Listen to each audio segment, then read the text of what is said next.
Et bonjour à tous, j'espère que vous allez bien ici à Verbos. Alors, aujourd'hui, petite vidéo pour parler du JRPG. Bon, le JRPG, pour ceux qui ne savent pas, c'est le jeu de rôle japonais. Donc, je voulais voir un petit peu pour comment dire, l'évolution parce que bon, il y a certains types de jeux qui vont, qui viennent, qui disparaissent pendant un temps et qui reviennent, qui peuvent revenir, qui continuent d'évoluer dans leur mécanique, dans leur façon de fonctionner.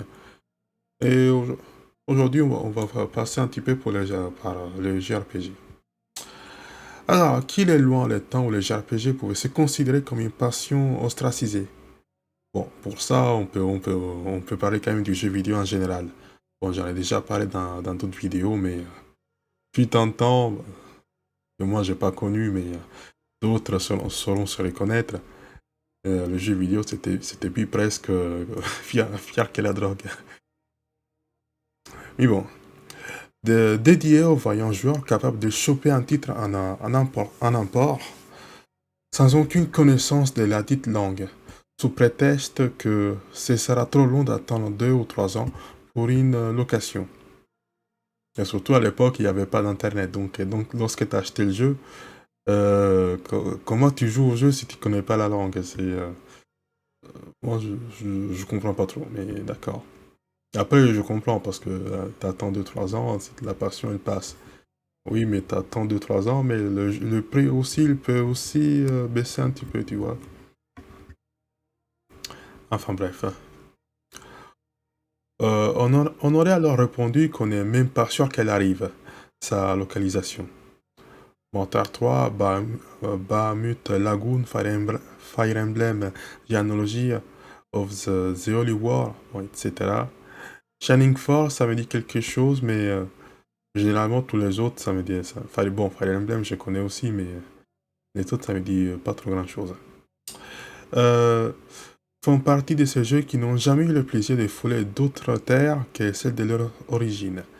Quelques décennies plus tard, nous voilà témoins d'une période faste pour le genre. Sortie mondiale simultanée et localisée, variété dans l'offre, développeurs indépendants, pas du tout japonais, qui s'inspirent de l'époque. Oui, mais ouais, bon. Euh, Bon, après, c'est un peu comme tout dans la vie. Avant, il y avait du foot non, attends, ça vient tout... Les foot, ça vient pas d'Italie ou du Royaume-Uni, quelque chose comme ça. Et ben maintenant, il y en a un peu partout. Attends, ça venait pas d'Irlande, le foot à la base? Bon, je sais plus. Mais bon, bref. L'offre en JRPG est désormais pléthorique et le public lui rend bien. On en vient alors à se demander, et si nous vivions l'âge d'or du JRPG aujourd'hui, et pas il y a 30 ans? Avant toute chose, il nous semble bon de s'affairer à ce que l'on entend par âge d'or, tant ce terme peut parfois s'avérer galvaudé. Il est important de distinguer deux choses, la qualité et la quantité. Les questionnements liés seront forcément différents. Y a-t-il plus de JRPG accessibles en 2024 qu'en 1995? N'aura évidemment pas la même implication quand ces JRPG étaient-ils meilleurs à l'époque. Un âge d'or se définit donc, selon nous, par le prisme commun de la qualité et de la quantité. Pour former l'interrogation suivante, y a-t-il plus de bons JRPG aujourd'hui que dans les années 90 ou des années 2000, généralement perçus comme les plus flamboyantes pour le genre? Bon, au moins il fait la précision. Parmi les arguments en validant l'hypothèse d'un âge d'or actuel, le plus évident est celui de la Reddit. Après, il faut dire aussi une chose, je suis pas le plus grand gamer de la planète. C'est vrai que quand j'étais jeune, j'aimais beaucoup les jeux vidéo, mais c'est pas que je n'aime plus, juste que j'ai plus trop le temps. Mais c'est vrai que côté, et même à l'époque, j'étais pas le mec le plus branché sur les sorties. Juste que de temps en temps, lorsque je me promenais à faire les courses avec mes parents, bah, il y avait des jeux, du coup, bah, j'achète sur le moment. Mais franchement, chez moi, des jeux, je pouvais y jouer pendant un an. Un an facile. Cette dernière ne touche pas uniquement les JRPG et peut en essence s'appliquer à tous les genres du médium. Les remakes et remasters sont à la mode. Du coup, on a Final Fantasy VII, et Tactics Ogre, Star Ocean, The Second Story R. Ah, j'en connais aucun. Euh, Sont autant de jeux ayant eu droit au traitement des remakes ou remasters au cours des 5 dernières années. Après, il faut aussi dire les choses, c'est que quand il fait des remakes ou des remasters de jeux qui sont sortis il y a 5, 10, voire plus, X années, quoi. Moi, je me dis, c'est pas mal, mais les jeux, par exemple, qui sortent, je sais pas si vous vous souvenez des Last of Us, qui était sorti sur PS4, et à la sortie de la PS5, non, non, The Last of Us était sorti sur PS3, ils l'ont ressorti sur PS4, et ils l'ont ressorti à nouveau sur PS5. Là, j'étais en train de me dire, bordel, ils sortent ça. C'est vraiment qu'à ça que bossent les gens. L'interrogation corollaire face à un tel constat est le suivant. Peut-on vraiment considérer une période comme un âge d'or si elle semble incapable de s'affranchir des gloires d'une période révolue? Après, il faut aussi dire qu'est-ce que... Bon, on va le voir plus tard, mais qu'est-ce qu'ils essayent de dire par période révolue? Parce que, je veux dire, je reprends l'exemple du foot, mais le foot, ça fait quoi? Ça doit faire 30, 40, 50 ans que ça existe. Et les règles, ça n'a pas dû changer de masse. Il a dû avoir quelques changements, mais je pense pas que depuis la dernière fois qu'ils ont dû changer les règles, ça a dû arriver il y a 20 ou 30 ans. C'est-à-dire peut-être, mais ça se trouve, il y a un changement le mois dernier, mais bon, raté, dans le concret, il y a... On sait tous à quoi, qu'est-ce que c'est, on connaît plus ou moins tous les règles, plus ou moins, enfin, dans les grandes lignes.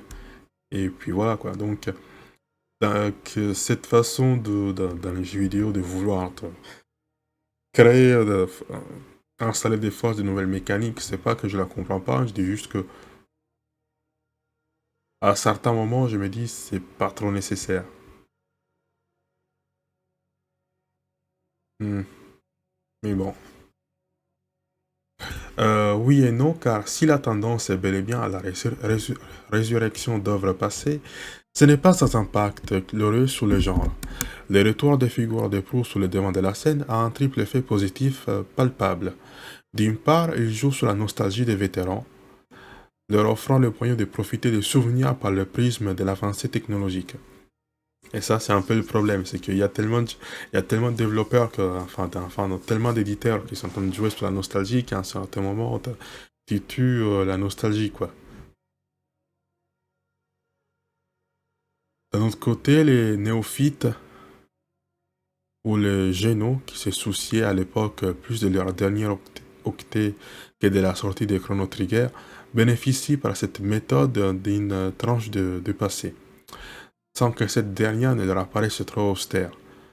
De nombreux nouveaux joueurs, ainsi conquis par les expériences réimaginées des gloires passées, en viennent ainsi à tomber amoureux du genre et le peupler un peu plus.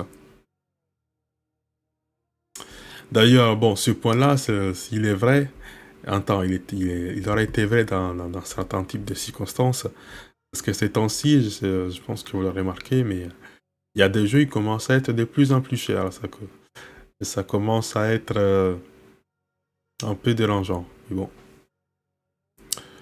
De nombreux nouveaux joueurs, ainsi conquis par donc ça je l'ai déjà lu, enfin cette tendance à la Reddit est un moyen pour les éditeurs d'offrir à l'Occident des titres dont il a été privé pendant de nombreuses années. Peu d'Européens ou Américains avaient à l'époque pu mettre la main sur Seiken Densetsu 3 ou Live Alive. C'est désormais chose possible grâce à leur remake bienvenu. D'ailleurs, j'y pense, mais même cette affirmation commence un petit peu à être un peu fausse. Parce que je sais pas si vous êtes au courant, bon, je pense que j'en ferai une autre vidéo dans quelques jours.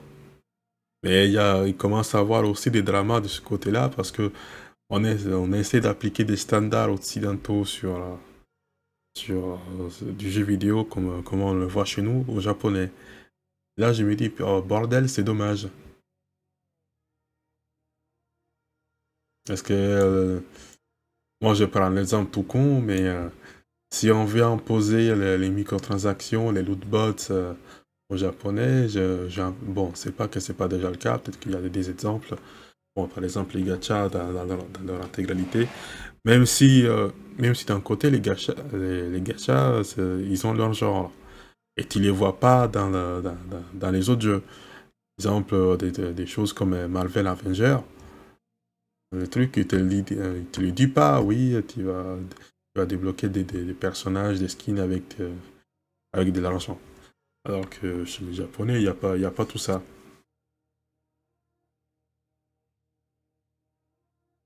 Du coup, on en vient alors à un lieu commun parmi tous les lieux communs. Dès lors que l'ignoble, c'était mieux avant, vient à être porté en étendard par certains euh, réactionnaires culturels. Aujourd'hui, il est possible d'accéder à toutes les œuvres passées, qu'il s'agisse des musiques, des cinémas, des littératures, des jeux vidéo, par des moyens plus ou moins légaux, et on laissera plutôt la conscience éthique de chacun s'en mêler. Tout en ayant la possibilité de s'exciter raisonnablement quant au projet à venir, car si la tendance est bel et bien à la Reddit dans les jeux vidéo, il ne faudrait pas non plus il faut- qu'elle éclipse les nombreuses créations originelles récentes, soldées d'un succès populaire de plus en plus impressionnant à la fois au Japon, mais aussi chez nous. Parler des crises de la créativité serait en réalité bien trop sentencieux pour véritablement qualifier la période. Ouais, comme je l'ai déjà dit, chaque genre sa mécanique, donc essayer constamment d'en créer de nouvelles, c'est pas que ça me dérange, c'est pas ça c'est pas ça le truc. Il est juste que, comment dire, si tu peux structurer ton jeu selon un genre, mais après, bon, ce ne sont pas les nouvelles mécaniques qui le rendront forcément plus intéressant. Moi, par exemple, dans un jeu, il y a deux choses que j'aime. C'est l'histoire et, comment dire, bon, c'est les mécaniques, oui, mais dans le sens facile d'accès du terme. C'est vrai que s'il y a des nouvelles, je dis pas non, mais l'aspect amusement, c'est ce qui passe en priorité, quoi. Euh, c'est notamment le cas d'Octopath Traveler, Triangle Stratégie, Sea of Star. Ok. Après, tous ces jeux, il faut des jolis chiffres. 3 millions, 1 million et demi pour Triangle Stratégie. Fire Emblem Treehouse, le plus vendu avec 3 millions en un an. J'avais prévu de l'acheter, mais au final, je me suis dit, bon, vas-y, une autre fois. La tendance est assez claire. Lorsqu'un nouveau titre d'une licence bien établie dans le genre fait son apparition, ce dernier atteint une popularité inédite pour la série. Bon, ça, c'était... Bon, ça, faut s'en douter, c'est assez logique, hein.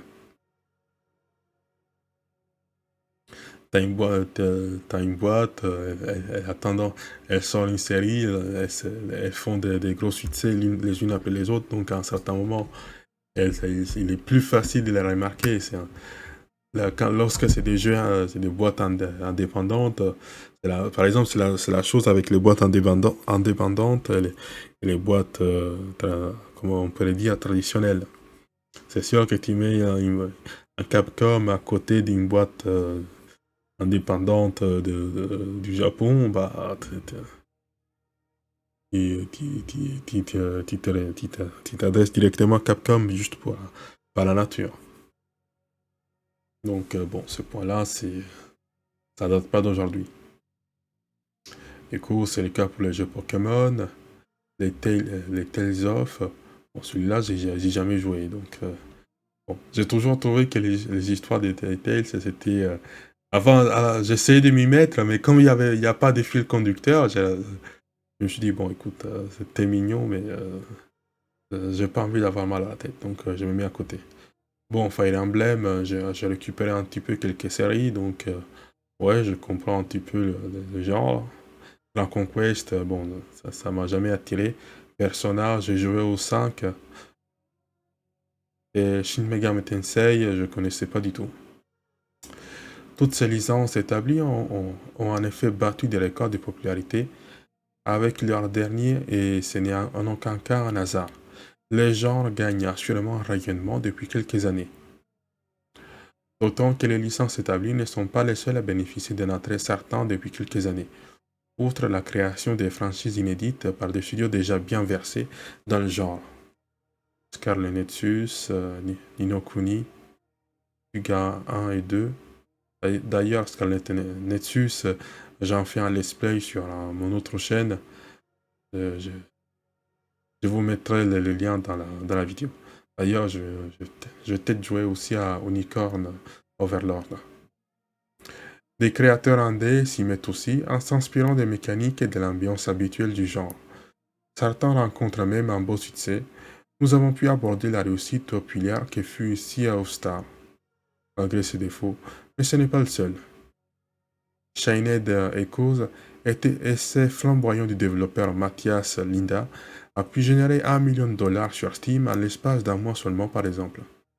Idem pour Symphony of War de The Sephilim Saga avec $100 millions en un mois après sa sortie sur Steam. Roscode, l'une des réussites les plus abouties dans le genre, sorti en 2018, s'est écoulé à 400 000 exemplaires uniquement sur PC en 2 ans. Et si ce jeu représente la face visible de l'iceberg, les tentatives immergées de grande qualité s'avèrent nombreuses depuis quelques années. Crystal Project, Bug Fable, Cosmic Star, Ikenfell, Dark Deity ou Jack Move sont autant de succès d'estime proposés par la scène indépendante ces derniers temps. Bon, après, il faut dire aussi une chose, c'est que si les boîtes indépendantes peuvent autant ressortir, c'est aussi parce que les boîtes dites principales, bah, ils font un petit peu de la merde. C'est sûr que lorsque ton jeu, tu le payes 100 balles, avec des DLC en plus et des microtransactions, le jeu de la boîte indé qui coûte, allez, 30, 40, 50 balles, tu les payes, tu le regardes avec plus d'envie, quoi. Ce constat met en exergue un phénomène évident. Les amateurs de ces tentatives, plus ou moins affiliés au genre, sont exponentiellement plus nombreux qu'il y a une quinzaine, voire une vingtaine d'années. Et les développeurs idoines se multiplient. Idoines. Attends, je connaissais les autres, mais là, idoines, ça me dit rien. Euh, Qu'il s'agisse de gros studios ou d'indépendants. Il suffit de jeter un œil au projet prévu pour le reste de l'année pour s'en convaincre. L'offre ne cesse de s'étoffer avec l'arrivée plus ou moins imminente d'un nouveau jeu, Saga, du successeur spirituel de Suikoden, avec Eiyuden Chronicle, du dernier projet de Level 5 Decapolis, du nouveau YS, accompagné de la 11e itération de The Legend of Heroes, Trails Throughout Daysbreak, ou encore des projets plus confidentiels comme Quartet. Pour, pour, pour peu que vous soyez né dans les années 80 ou au début des années 90, vous connaissez la torture infantile de savoir que ce jeu qui vous fait de l'œil sur de nombreux magazines, d'ores et déjà sorti au Japon, mettra peut-être 1 ou 2 ans avant de faire son arrivée en Europe. Aujourd'hui, ce phénomène n'existe quasiment plus. Enfin, c'est possible que ce phénomène recommence dans, dans quelques années, parce qu'encore une fois, on essaie d'imposer des normes aux boîtes japonaises, et j'ai pas l'impression qu'ils aiment beaucoup ça. Donc, à un certain moment, ils pourraient faire leur sortie un petit peu en catimini, et ensuite, ça pourrait être un peu la merde.